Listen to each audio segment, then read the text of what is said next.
In Miami, Virgin Voyages is charting its next phase of growth. The cruise line's newest ship, the Brilliant Lady, signals a post-pandemic comeback, and the company's leadership says it's just getting started. Virgin Voyages took delivery of its first ship just weeks before the world shut down in 2020.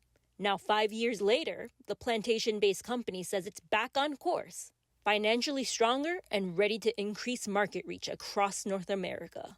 How has the company's financial picture evolved over time? We actually had an unfortunate timing, probably terrible timing actually, if you think about it. We took delivery of our first ship in February 2022. When all of the COVID restrictions were lifted, we actually owned 3 ships and had to start to fill our 3 ships and market the brand. Initially, the financial health of the business was not great because we had too much capacity on a very low demand base. We were a startup, nobody knew who we were. We had to communicate what exactly was special about us, what was different about us, where we fit into the marketplace. And I'd say we probably had some challenges at the beginning in trying to work out how to find our voice. 2024, we won the Travel Leisure Award. We won that for a 2nd year in a row. I think people start to take notice then of kind of what's interesting about Virgin, what's different about it. Saverimuttu says Virgin Voyages is holding firm to its premium adults-only model, a key differentiator in a crowded cruise market. Kid-free for us means that we can make everything more elevated and sophisticated. So as an example, we have hammocks on all of our balconies. We have outdoor workout areas, sunrise and sunset yoga available. We have an outdoor boxing room. We have an outdoor training camp on board. So we were able to curate an experience just for grown-ups. It also meant food. We could make really, really good food on board because we do nothing but made-to-order food on board our ships. And also because we don't have to cater to chicken nuggets. We're known now for an elevated, sophisticated experience, great food, great service. We're also known for not having any stuffy formalities. We don't have any dress codes, no set dining times. And most importantly, we don't look to nickel and dime people. We include a lot more in our fares. We've still in sparkling water. We don't charge for Wi-Fi. And as a result, the business is in really good financial standing now. As travelers watch their budgets, Virgin's approach is resonating with consumers looking for experiences that feel worth the spend. You can come on board of our voyages and leave with a 0 bill. The only thing you'll pay more for when you get on board on our ships is if you want to buy something from our retail stores, if you would like to go to the spa, if you'd like to drink. So we don't even upcharge for dining. Most cruise ships will charge extra for better food. And I think it's very important for us as a brand that we continue to offer that. Things aren't as cheap as they used to be, right? And so now when consumers are looking to spend their dollars, they're looking to spend those dollars in places where they know they get great value for money. A lot of travel experiences nowadays are looking to cut costs. They're looking to take away quality. Value for money doesn't mean cheap. People nowadays, they want to spend on things to do as opposed to things. But in those things to do, they want those things to do to come with great experience. We're also seeing people defer spend, but they definitely will go on their trip, but they'll make the commitment to go to the trip a lot closer in than they historically have. And they still will spend, but they may make sure that everything's okay, the economy's okay. But ultimately, they do want to get away. They do want that trip. Look, let's face it, the world is an exhausting place right now. And so when you have experiences like Virgin Voyages, that gets you a chance to disconnect. It's what's driving a lot of our growth. We are on a real upswing in performance. Our business this year is up 45% year on year for our 2025 sale revenue. Our 2026 sale revenue is up 70% just because we're seeing such great demand coming into the brand. And people who want to get away and find a kid-free holiday, there aren't really many great options for you, particularly at this price point that we offer it at. The average Virgin Voyages traveler is 47, younger than the industry norm, drawn by the company's relaxed, service-driven culture. What's interesting about us is that we actually have quite a wide variety of ages on board our ships, anyone from 20 to 70 to 80 years old. Because ultimately, what is that modern traveler looking for?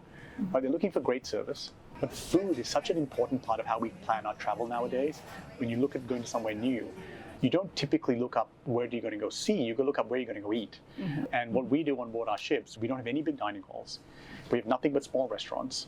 And those small restaurants operate like a land-based restaurant. So they're dedicated kitchens, dedicated executive chefs. And these menus were designed with Michelin-starred chefs in mind. What we try to do is to take all the best parts of a cruise and put a twist on it. At the end of the day, this is a cruise. And cruising is popular for a reason. You get to get on board, you unpack once, you get to go to lots of great destinations. It's an easy trip to take. We do it in a very unique way. Our service is very human. It's very sincere. We train our people to be themselves. And as a result, the service style is very authentic. It's unmistakably Virgin. But we do things for our crew. So, for example, we give our crew free Wi-Fi. We give our crew food that's commensurate with our passenger food. We pay for their medicals, we pay for their travel. We take care of our people because ultimately we know that the formula is as simple as take care of your people, they'll take care of your customers, and your business results will follow. But it has to be in that order. With the launch of its fourth ship, the Brilliant Lady, Virgin is expanding its itineraries from PortMiami to new destinations like Los Angeles, Seattle, and Alaska. We feel very, very bullish about the future. Kid-free travel is booming. If you look at resorts in the Caribbean, look at hotels, people are looking to get away in a kid-free way. Yes, there has been some kid-free cruises before offered, but they've tended to be much higher price points on smaller ships and experiences that are a bit more for older customers. And they're fantastic products. But if you're someone who's looking for a more active experience, there hasn't been an option. And we are that option now. We are the go-to option for anyone traveling with our kids. Virgin now plans to innovate through onboard experience rather than building larger-than-life vessels. Traditionally, cruise lines have competed on hardware.